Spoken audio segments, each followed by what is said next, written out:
الحمد لله وحده والصلاة والسلام على من لا نبي بعده فأعوذ بالله من الشيطان الرجيم بسم الله الرحمن الرحيم ومن يبتغي الإسلام دينا فلن يقبل منه وهو في الآخرة من الخاسرين صدق الله العلي العظيم. Respected President, Honorable Chief Guest, and dignitaries of the dais, and my dear audience. Today I am here to say some words about introduction to Islam.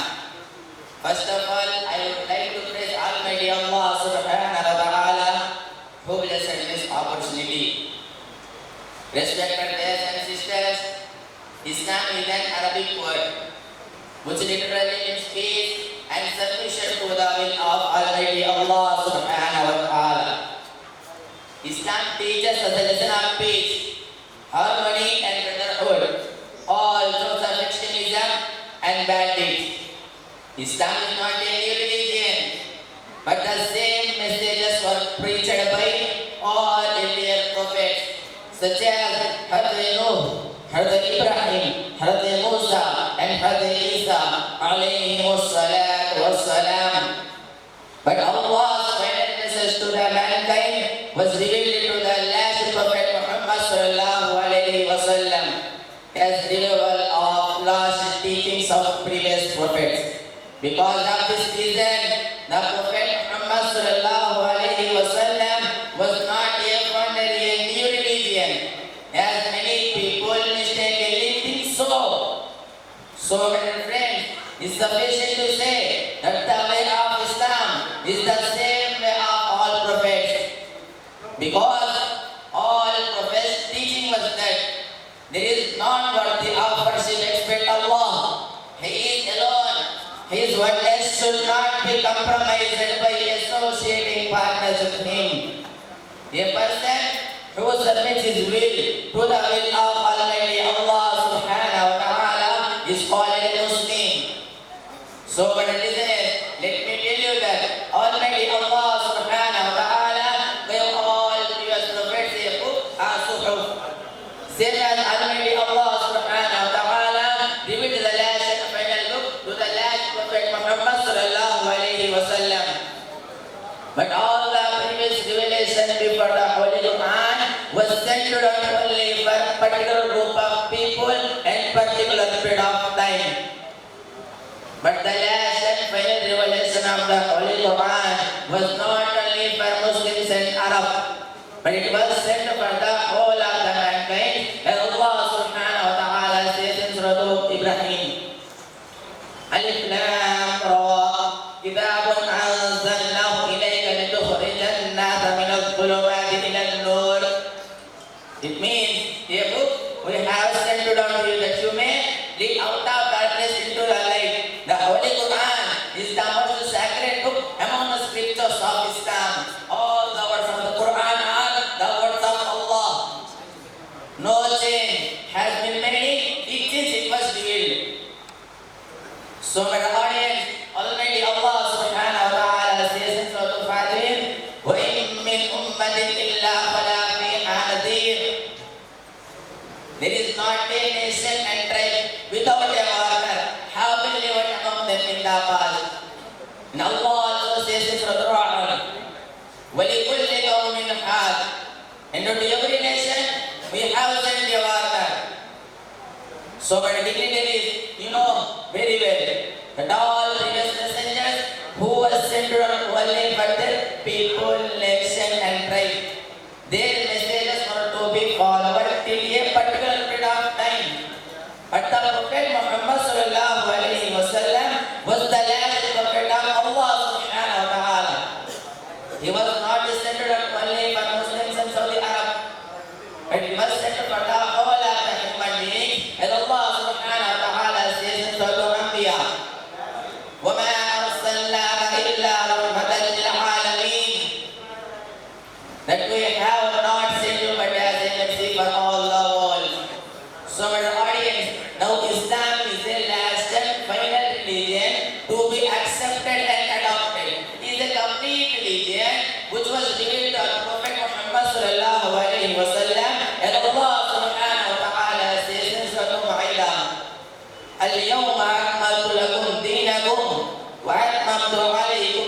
أمتي ورضيت لكم الإسلام دينا. This day I have perfected your religion for you and completed my favor for you. I have chosen Islam for you as a religion. That's why after coming Islam, that all previous religions have been invalidated. And now no religion other than Islam is acceptable in the sight of Allah, and nor any religion is able to be followed except Islam. As Almighty Allah subhanahu wa ta'ala says in Surah Al-Imran, وَمَنْ يَبْتَغِ غَيْرَ الْإِسْلَامِ دِينًا فَلَنْ يُقْبَلَ مِنْهُ وَهُوَ فِي الْآخِرَةِ مِنَ الْخَاسِرِينَ.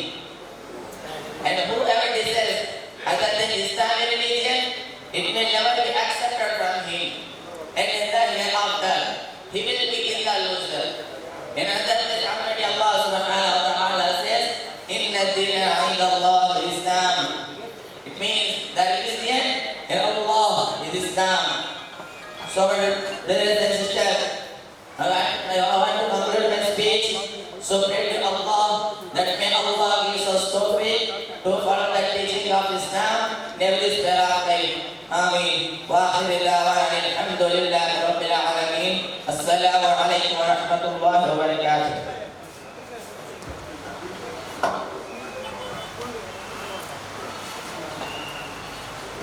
وعليكم السلام ورحمة الله وبركاته. جزاک اللہ خیر عزیزاً. انگریزی تقریر انگریزی اسلوب میں پیش کرنے اللہ بہترین آپ کو عاجز عظیم عطا فرمائے. اب میں آپ کے سامنے اردو تقریر پیش کرنے کے لیے دارالعلوم سبیل الہدیٰ کے عزیز طالب علم حافظ محمد شیخ سبیلی صلی اللہ علیہ وسلم کو دعوت دیتا ہوں کہ وہ آئیں اور دور حاضر کے حساس موضوع عورت اور پردہ پر اپنی تقریر پیش کریں.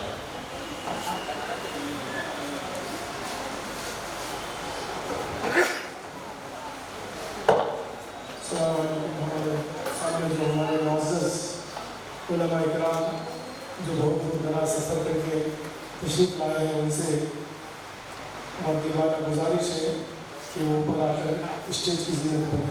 تشریف لائے ہیں، آ جائیے. بسم اللہ. ماشاء اللہ آئیے. ہمارے جو اور اس کے علاوہ جو ہمارے کارڈ میں نام ڈالے گئے ہیں علماء کی لسٹ میں حافظ ارشاد صاحب ابھی اوپر تشریف لائے. ہمارے حافظ جابر صاحب سہیل جابر صاحب جو بچوں کے ماشاء اللہ کپڑے بہت زبردست طریقے سے سیے ہیں، آپ بھی اوپر تشریف لائے.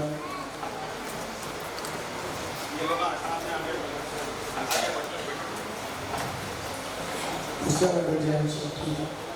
آئیے مفتی صاحب تشریف رکھیے. اس کے بھائی آپ کا نام ڈالنے سے گرامی دعوت نامے میں ہے. چلو.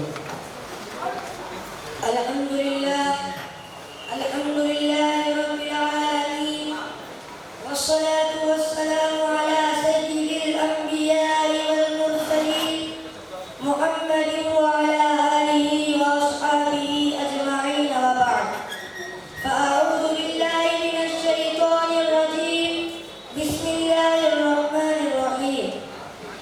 يا أيها النبي قل لأزواجك وبناتك ونساء المؤمنين يدنين عليهن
کلام اللہ شریف کی ایک دوسری آیت کا ٹکڑا ہے وَلْيَضْرِبْنَ بِخُمُرِهِنَّ عَلَىٰ جُيُوبِهِنَّ کہ عورتیں اپنی اوڑھنیوں کو سینوں کے اوپر ڈال لیا کریں۔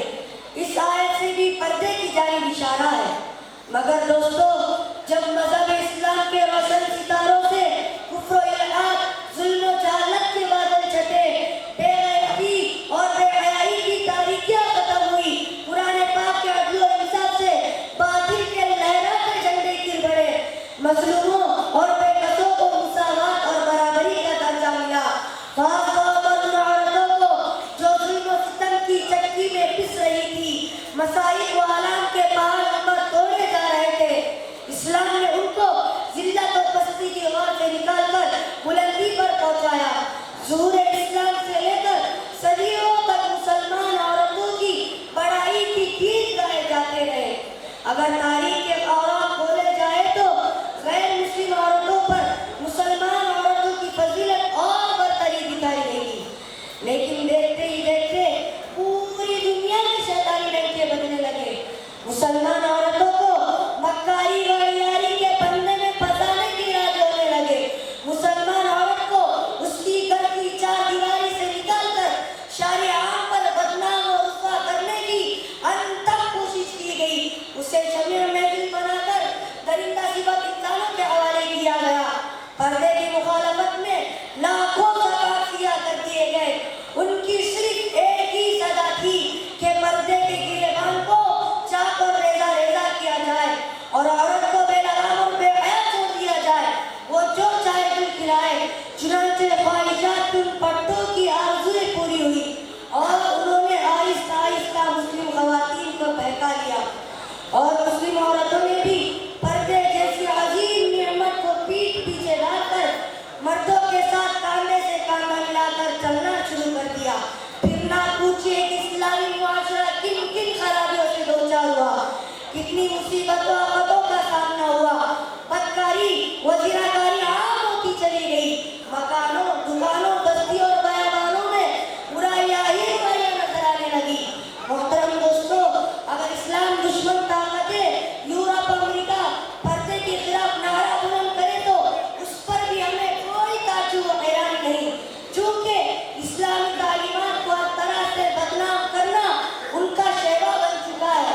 مگر افسوس آج ہماری قوم کے اکثر لوگ جو مسلمان ہونے کا دعویٰ کرتے ہیں، جو محمد عربی صلی اللہ علیہ وسلم کے امتی کہلاتے ہیں، وہ بھی اسی ذہنی غلامی کے شکار ہے۔ خاص طور پر انگریزی تعلیم یافتہ طبقہ تو اس میں زیادہ مبتلا ہے، وہ بھی پردے کے معاملے میں اسلام دشمنوں کے ساتھ ہے اور انہی کے دوست کا دوست چل رہے ہیں۔ اسلام کے پاسبانوں آج پردے کے مسائل کو لے کر مناظرہ بازیاں اور مضمون نگاریاں ہوتی رہتی ہے، پردے کے خلاف تحریکیں چلتی رہتی ہے۔ پردے کو ایک بہت بڑی ناانصافی کہا جاتا ہے۔ عورت کے لیے پردے کو قید اور بند سے تعبیر کیا جاتا ہے، کہا جاتا ہے کہ پردہ قید ہے، پردے کو وحشیت بتایا جاتا ہے۔ آج مغربی تہذیب نے عورت کی شرم و حیا کی دولت کو لوٹ لی ہے، کہتے ہیں کہ پردہ کرنے سے ترقی نہیں ہو سکتی۔ نتیجہ یہ ہے کہ آج ہمارا خاندانی معاشرتی نظام تباہ ہو چکا ہے، اخلاق و عادات، شرم و حیا کا جنازہ نکل چکا ہے۔ یہی وہ تہذیب ہے جس نے عورت کو چراغ خانہ بننے کے بجائے اس کے اندر شمع محفل بننے کا جذبہ ابھارا ہے۔ محترم دوستو، یہ اس یورپ و امریکہ کی دین ہے کہ نوجوان لڑکیاں گلے میں باریک سا دوپٹہ ڈال کر اور چست اور باریک لباس پہن کر کھلے عام گھوم رہی ہے۔ میں اپنی ماؤں اور بہنوں سے کہنا چاہتا ہوں، ہماری کامیابی کفار و مشرکین اور عیسائیوں کے باتوں میں نہیں، بلکہ ہماری کامیابی و کامرانی خدا وحدہ لا شریک لہ اور رسول اکرم صلی اللہ علیہ وسلم کے بتائے ہوئے طریقے اور اسلامی احکامات کے اندر ہے۔ ہمیں عقل کا چراغ بھول کر کے نفس کے پیچھے بھاگنے کی ضرورت نہیں، ہماری ہدایت قرآن و سنت کے بتائے ہوئے طریقے میں۔ ایک مرتبہ حضرت ام سلمہ رضی اللہ تعالیٰ عنہ اور میمونہ رضی اللہ تعالیٰ عنہ سرور کائنات رسول اکرم صلی اللہ علیہ وسلم کے پاس بیٹھی ہوئی تھی کہ اتنے میں حضرت عبداللہ ابن ام مکتوم جو ایک نابینا صحابی